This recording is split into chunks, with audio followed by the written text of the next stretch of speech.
Legenda Dewi Lanjar, penjaga Laut Utara, cerita rakyat dari Jawa Tengah, Pekalongan di pesisir utara Pulau Jawa. Angin laut selalu membawa kisah lama yang masih berbisik di telinga orang-orang tua. Salah satunya adalah cerita tentang sosok perempuan misterius yang menjaga laut dan seluruh isinya. Ia bukan sekadar legenda, melainkan bagian dari keyakinan masyarakat pesisir Pekalongan dan sekitarnya. Namanya Dewi Lanjar.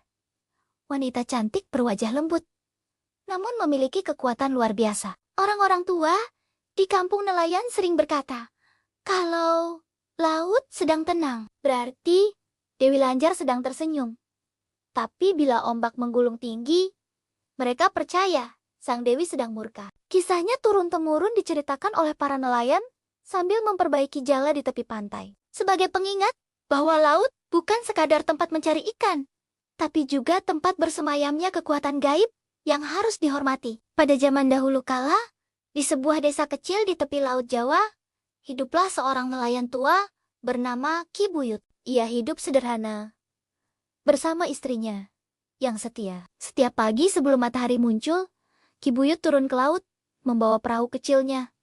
"Berhati-hatilah, Kakang," ujar sang istri lembut. Ki Buyut hanya tersenyum sambil menjawab, "Tenang, Nini. Laut ini sudah seperti saudara bagiku."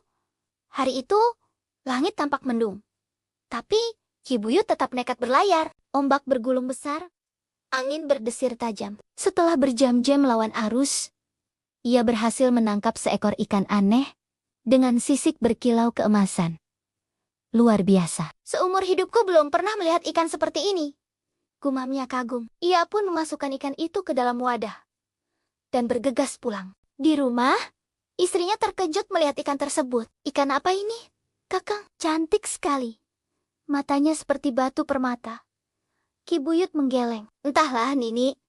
Tapi aku merasa ikan ini bukan ikan biasa. Rasanya seperti ada sesuatu yang hidup di balik sisiknya."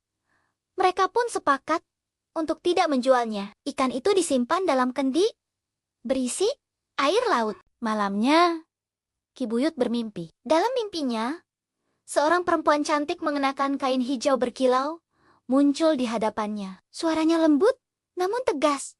"Ki Buyut, aku adalah Dewi Lanjar, penguasa Laut Utara. Ikan yang kau tangkap tadi adalah jelmaanku. Aku datang untuk memuji hatimu." Ki Buyut terbangun dengan keringat dingin. Hatinya berdebar. Pagi harinya, ia berlari ke kendi tempat ikan itu disimpan. Betapa terkejutnya ia. Ikan itu telah menghilang. Yang tersisa hanyalah sebuah kerang besar berwarna mutiara. "Nini!" serunya sambil memanggil istrinya. Sang istri tercengang. "Astaga, apa mungkin mimpi itu benar?" Ki Buyut mengangguk pelan. "Sepertinya laut sedang berpesan padaku." Hari-hari berikutnya, kejadian aneh mulai terjadi. Setiap kali Ki Buyut hendak melaut, langit tampak cerah dan hasil tangkapannya selalu banyak. Bahkan warga lain yang ikut bersamanya pun mendapat berkah yang sama. Warga mulai berbisik-bisik, Ki Buyut ini sepertinya dekat dengan penunggu laut. Suatu malam, Ki Buyut duduk di tepi pantai, memandangi bintang-bintang. Ombak berkilau, seolah memantulkan cahaya gaib. Tiba-tiba, sosok wanita dari mimpinya muncul di atas air. Rambutnya panjang terurai, wajahnya bersinar lembut. "Ki Buyut," katanya pelan, "kau telah menunjukkan hati yang tulus. Aku akan menjaga desa ini dari mara bahaya, asal mereka juga menjaga lautku." Ki Buyut menunduk hormat. "Ampun, Dewi Lanjar. Saya berjanji akan mengingatkan seluruh warga agar selalu menghormati laut."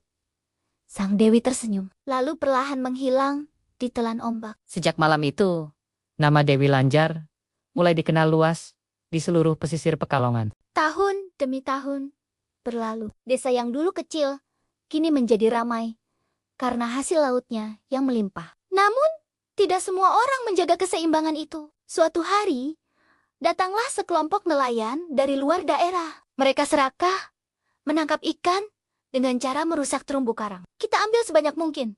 Siapa yang bisa melarang?" kata salah satu pedagang sombong itu. Ki Buyut yang mendengar kabar itu segera menemui mereka di pantai. "Saudara-saudara," ujarnya dengan tenang, "laut ini punya penjaganya. Jangan serakah, ambillah secukupnya saja." Seorang nelayan menertawakannya. "Penjaga laut? Kau pikir kami percaya pada dongeng? Ki Buyut menatap mereka serius. Percayalah, jika laut murka, tak ada kapal yang bisa kembali. Namun, para nelayan tak peduli. Mereka tetap berlayar dan menangkap ikan tanpa aturan. Hari itu laut terasa aneh. Anginnya berdesir tajam. Dan awan gelap menggulung cepat. Warga desa mulai cemas. Ki Buyut, apakah Dewi Lanjar marah? Tanya salah satu nelayan. Ki Buyut hanya bisa menghela napas. Aku takut begitu. Malam pun tiba. Angin bertiup kencang.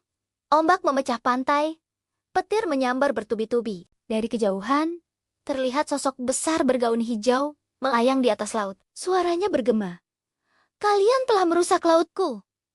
Rasakan akibatnya. Semua kapal nelayan asing itu hancur dihantam gelombang. Desa itu pun kembali sunyi. Keesokan paginya, laut sudah tenang kembali. Warga menemukan serpihan kepel-kepel para nelayan terdampar di tepi pantai. Mereka ketakutan. Sebagian besar memilih pergi meninggalkan desa. Ki Buyut memandangi laut dengan wajah sedih. Dewi Lanjar tak akan melukai orang tanpa sebab. Gumamnya, semua ini pelajaran bagi kita. Istrinya datang menghampiri sambil berkata, Kakang, sebaiknya kita ingatkan anak cucu kita agar tidak lupa pada pesan laut. Ki Buyut mengangguk. Benar, Nini. Kalau laut rusak, kita pun tak bisa hidup. Sejak hari itu, warga desa kembali hidup dengan sederhana. Memancing secukupnya dan selalu memberi sesaji setiap awal bulan purnama untuk menghormati sang dewi. Beberapa tahun kemudian, Ki Buyut sudah menua. Tapi, setiap sore, ia masih sering duduk di tepi pantai sambil berbicara seolah dengan seseorang. Anak-anak muda sering melihatnya berbicara sendiri. Mungkin ia masih bercakap dengan Dewi Lanjar, bisik mereka. Tapi, Ki Buyut hanya tersenyum dan berkata, aku hanya sedang berterima kasih pada laut. Sejak saat itu, nama Dewi Lanjar tak pernah hilang dari ingatan warga pesisir. Mereka percaya, setiap kali angin laut berhembus lembut dan ombak bergulung pelan, itu tanda bahwa sang dewi sedang berkeliling menjaga lautan utara Jawa. Jangan lupa subscribe ya!